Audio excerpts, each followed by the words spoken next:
J'ai le plaisir d'accueillir dans nos studios deux membres de l'association Tarn Espoir qui a deux antennes à Castres et à Albi pour aider les jeunes de 11 à 26 ans et leurs familles. J'accueille dans le studio Sandra, médiatrice sanitaire et sociale. Bonjour Sandra. Bonjour. Et Ronan qui est éducateur spécialisé. Bonjour Ronan. Bonjour. Alors si on veut bien présenter l'association Tarn Espoir, il faut tout d'abord présenter les trois services qu'elle propose, Ronan. Oui, alors à Tarn Espoir, donc il y a trois services. Il y a un service de médiation familiale qui va aider des personnes à régler des conflits, des personnes qui sont séparées à prendre des décisions ensemble, aussi bien pour la garde de leurs enfants que pour des solutions pour leurs parents vieillissants, par exemple. Un service qui s'appelle un CARUD, qui est un service de réduction des risques aux usagers de drogue, donc qui distribue du matériel de réduction des risques donc pour des usagers qui ont besoin de matériel. Voilà. Donc c'est le CARUD du Tarn, et donc il sillonne le Tarn et à la rencontre de ces usagers qui le souhaitent. Et donc enfin un service dans lequel je travaille qui est le PAEJ, le Point Accueil Écoute Jeunes. Et donc c'est un service qui, comme tu le disais, qui s'adresse à des jeunes et à leurs parents et qui leur permet de pouvoir être écoutés et parler de ce qu'ils souhaitent sans tabou, d'une manière complètement libre. Ils peuvent nous solliciter, même mineurs, sans l'autorisation des parents. Ils peuvent nous rencontrer de manière anonyme. C'est gratuit et on est soumis au secret professionnel, donc ce qui est dit reste entre nous. Un panel de services assez large. Sandra, toi, quelle est ta place au sein de ces services ? Alors donc moi je suis médiatrice sanitaire et sociale. Je suis sur le dispositif d'adultes relais qui est un dispositif en rapport avec la politique de la ville sur les quartiers prioritaires. Donc moi je suis exclusivement sur Albi. Et je suis sur deux des trois services, donc sur le PAEJ où j'accueille le public. Je peux aussi les accompagner pour des démarches administratives, faire des CV, etc. Et je peux aussi organiser des collectifs, des ciné-débats, voilà. Plein de petites activités comme ça. Et je suis aussi un jour par semaine sur la permanence du CARUD à Albi. Donc une permanence, en fait, on accueille le public d'usagers de drogue. On leur propose un café, une boisson, de discuter. Et ils peuvent laver leur linge, prendre une douche. Voilà, c'est un moment convivial avec les professionnels et les usagers. Alors, vous êtes deux aujourd'hui dans nos studios, mais j'imagine que voilà, l'équipe est un peu plus grande, Ronan. Oui, alors pour la médiation familiale, eh ben c'est deux médiatrices, enfin c'était deux médiatrices familiales. Maintenant, il y en a une qui est partie, qui va être remplacée par un médiateur. Et pour le PAEJ, c'est pour l'antenne de Castres, un éducateur et une psychologue. Et pour l'antenne d'Albi, le même dispositif, un éducateur et une psychologue. Et vous entourez aussi d'intervenants et de partenaires. Oui, parce que l'association Tarn Espoir, avec les hôpitaux d'Albi et de Lavore, et aussi l'association Addiction France, ont remonté ce qu'on appelle la maison des adolescents, qui permet à un ensemble de professionnels différents de proposer des solutions et des lieux d'écoute à des jeunes. Et donc dans ce dispositif maison des ados, on peut aussi rencontrer donc des psychologues du CMP ou de l'hôpital, une éducatrice spécialisée du CMP aussi, enfin qui travaillait avant au CMP, et également on peut parler à une travailleuse sociale du planning familial. Et on a récemment permis aux défenseurs des droits du secteur d'Albi de faire une permanence dans cette maison des ados à Albi. Ok, très bien. On va le citer dès maintenant. Du côté de Castres, vous êtes basé au 179 avenue Albert 1er. Exactement. À Albi, au 32 rue de Cantepeau. C'est ça. Et après, on peut vous retrouver sur Internet, on imagine. Alors effectivement, il y a une page Facebook et une page Instagram, donc Tarn Espoir. Il y a aussi un site internet, mais qui pour l'instant est en train d'être recréé, donc qui n'est pas disponible pour le moment. Et il y a aussi, bientôt en tout cas, je serai donc promeneur du net sur les réseaux, donc sur Facebook et sur Instagram. Donc ça va être mis en place assez rapidement. Donc pour ceux qui ne connaissent pas, les promeneurs du net, c'est une présence sur les réseaux sociaux. Ce sont des permanences de 4 heures par semaine qui peuvent être divisées en 2 heures ou en 4 heures. Voilà. Le but étant d'être présent sur les réseaux pour discuter avec les jeunes qui le souhaitent, qui ne peuvent pas se déplacer sur les structures ou qui ont des difficultés ou qui ne le souhaitent pas, mais qui ont des besoins, des questions, des besoins d'orientation. Et donc, cette présence est plutôt sympa, surtout dans un département comme le Tarn qui est très large, où c'est pas toujours évident de pouvoir se déplacer directement dans les structures. Alors Sandra et Ronan, on voit qu'une de vos actions majeures, c'est d'écouter, d'entendre la parole, que ce soit des jeunes ou des familles, peut-être pour mettre des mots sur les mots. Je me permets un peu ce jeu de mots, mais c'est bien ça, savoir écouter pour après proposer des solutions. Effectivement, c'est les caractéristiques du point écoute jeune, mais c'est aussi ce qui caractérise les 2 autres services de Tarn Espoir, c'est qu'on accueille les personnes telles qu'elles sont, avec leurs valeurs, avec leurs différences. On n'a pas à les juger, on n'a pas à leur dire dans quelle direction ils doivent aller ou ils devraient aller. L'idée, c'est leur permettre de s'exprimer et de peut-être mieux comprendre comment et par quels moyens aller dans la direction qu'ils souhaitent.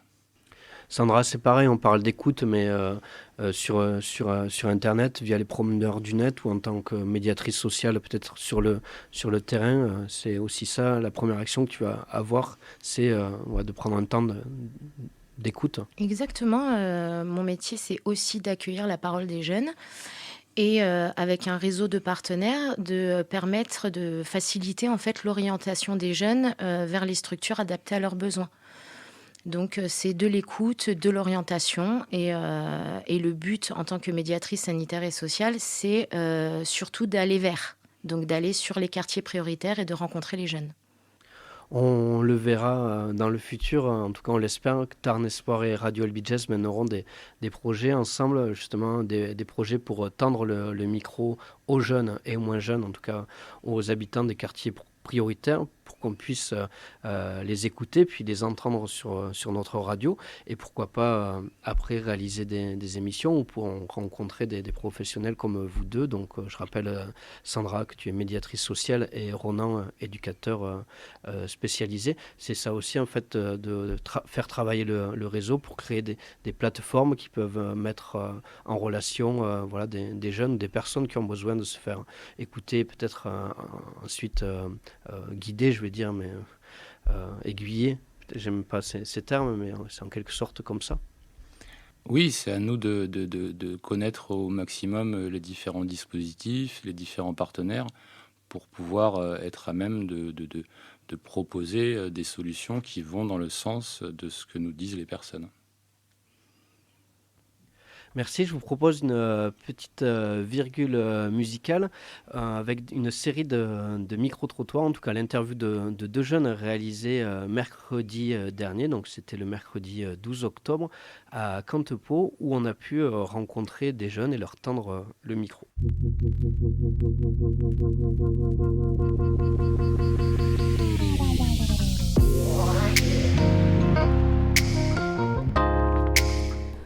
Écoute, bonjour. Tu peux te présenter ? Oui, je m'appelle Yousfilina, j'ai 12 ans. Je m'appelle Mehdi et j'ai 11 ans. Vous êtes tous les 2 au collège ? Oui. D'accord, ok. Écoute, est-ce que tu connais les réseaux sociaux ou pas ? Oui. Ouais. T'en utilises ou pas ? Quelques-uns. Lesquels ? J'utilise Snapchat, Instagram, Messenger et Facebook. Moi, j'utilise TikTok et Snapchat. Et vous les utilisez pour quoi faire ? pour me divertir et parler avec mes amis et ma famille. Moi, c'est pour parler, pour regarder des photos. Voilà. Et vous savez combien de temps par jour vous passez sur les réseaux sociaux? Moi, je fais que 1 heure par jour, pas plus. Moi, beaucoup, mais je ne saurais pas dire. Mais beaucoup de temps, je passe, oui. Plus qu'une heure? Oui. Et tes parents disent quoi par rapport à ce nombre de temps? Est-ce que c'est eux qui t'ont dit 1 heure, pas plus, ou alors Après, c'est eux qui me disent de passer moins de temps. Et après, j'ai décidé de passer 1 heure. Et toi, tes parents te disent quelque chose ou pas par rapport au nombre d'heures que tu passes? Mon père, il me dit que TikTok, c'est pas bien, c'est un poison. Tu y goûtes et après, tu continues. C'est une drogue, hein. En gros, c'est une drogue pour... ouais. Et qu'est-ce que tu en penses alors de ce que dit ton père? C'est vrai, mais c'est bien. Qu'est-ce qui est bien? De voir que les gens partagent leur passion, tout ce genre de choses. Ouais, donc au final, ça te procure du bonheur. Oui, on peut dire ça. Oui. Est-ce qu'il y a des points négatifs alors que vous pensez à être sur les réseaux sociaux, des choses auxquelles il faut faire attention? Le cyberharcèlement, mais après, je sais pas. Alors c'est quoi le cyberharcèlement? C'est, selon moi, c'est par exemple comme avec les 2010, c'est catégorifier une partie des personnes et les insulter.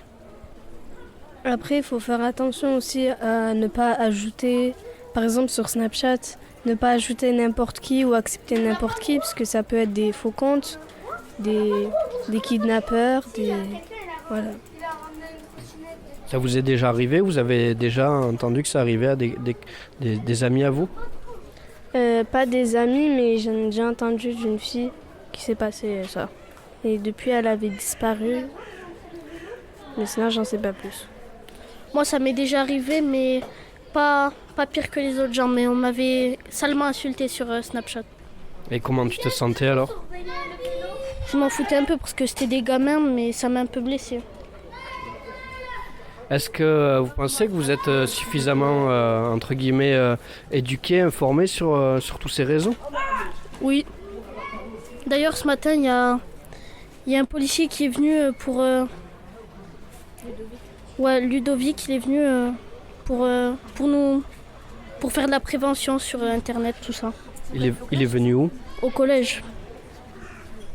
Oui, nous aussi, l'année dernière, quand j'étais en 6e, il y avait ce policier, Ludovic, qui est venu. Il nous a parlé des réseaux sociaux, d'y faire attention. Et il nous avait dit que c'était pas bon pour notre santé. Il nous avait dit que c'était interdit au moins de 13 ans. Et voilà, il nous a expliqué un peu tout sur le réseau. Est-ce que par rapport à tout ça, est-ce qu'il y a eu changement justement sur ton attitude à toi? Est-ce qu'il y a eu du changement? Est-ce que tu regardes moins? Est-ce que tu utilises moins justement Après, au début, j'étais un peu trop dessus. Enfin, pour moi, c'était nouveau et j'aimais bien passer du temps dessus. Et au fur et à mesure, après, ça m'intéressait plus trop. J'ai continué, mais c'est rare. Vous pouvez répéter la question, s'il vous plaît? Est-ce que depuis l'intervention, est-ce qu'il y a eu des changements chez toi? Par exemple, est-ce que tu utilises moins justement TikTok? Est-ce que tu utilises moins Snapchat? Non. Est-ce que tu penses que ce gendarme, quand il est venu, ça a été utile pour toi d'entendre ce qu'il a dit? Oui. Ça m'a appris quelque chose, mais sans plus. Ça n'a rien changé chez toi? Ça n'a Oui. pas changé d'attitude? Merci beaucoup. Vous connaissez Rabia? Non. Je vous vois des fois à la maison de quartier. Ouais, d'accord, ok. Donc moi j'ai une association et j'aide des jeunes, des fois je les redirige vers le carré public ou sinon à la maison des ados. Voilà. Voilà. Écoute, merci à vous deux. Hein.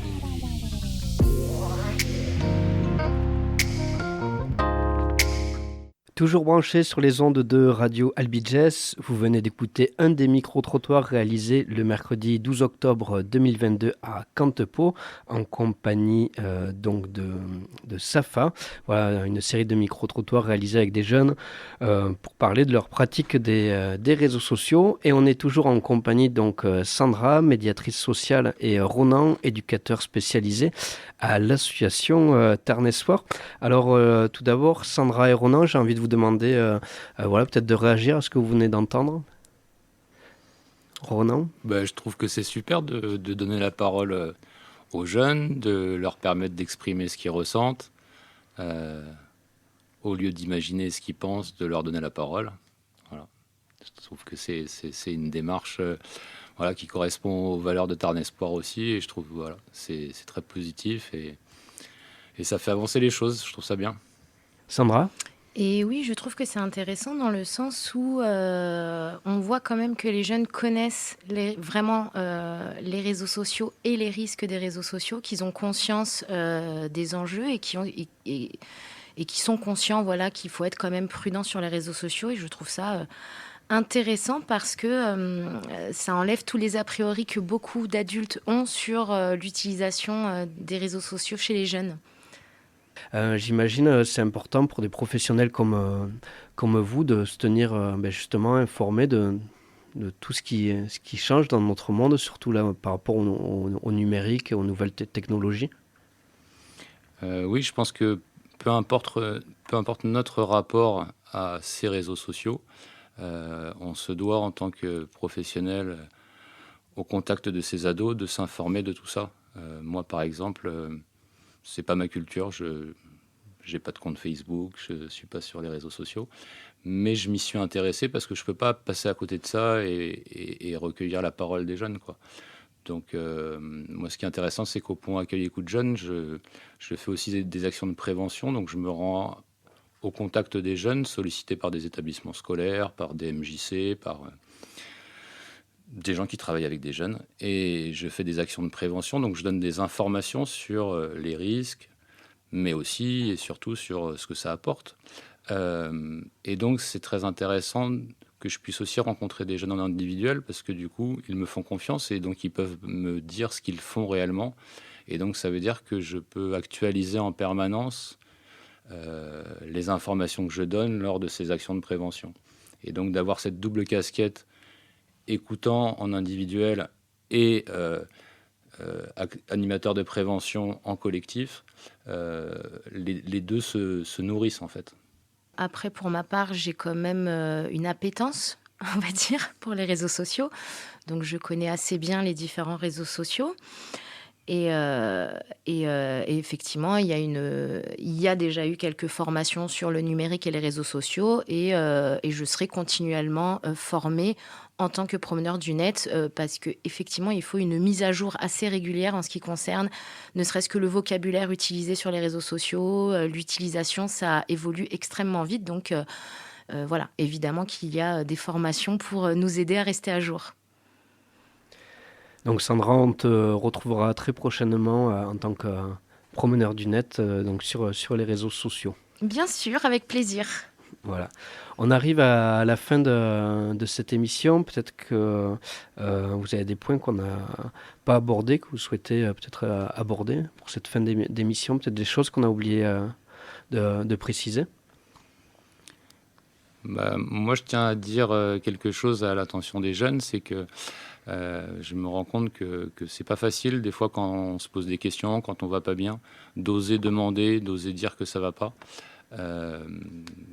Et donc je pense toujours à saluer le courage de ces jeunes qui viennent dire que ça va pas, ou qui viennent dire j'ai une question à poser et j'ai fait l'effort de venir pour le faire aujourd'hui. Donc voilà, j'incite tous les autres à le faire quand ça leur semble nécessaire ou quand ils ont envie. J'ai rien à rajouter, je ne peux être que d'accord. Merci Sandra, donc médiatrice sanitaire et sociale, et Ronan, éducateur spécialisé, donc tous les deux de l'association Tarn Espoir. Donc il y a 2 antennes, une à Castres et l'autre à Albi. À Castres, c'est du côté du 179 avenue Albert Ier et à Albi, 32 rue de Cantepeau. Après, on vous retrouve du côté de Groyer, Mazamet, Carmaux. Oui, Groyer, Mazamet, Carmaux, mais aussi Gaillac depuis peu, et dans certains établissements scolaires aussi. Voilà, et je crois aussi qu'il y a une antenne mobile pour le centre d'accueil et d'accompagnement à la réduction des risques pour les usagers de drogue. Exactement, c'est ça. Voilà. Merci pour ton invitation. Merci beaucoup. À bientôt.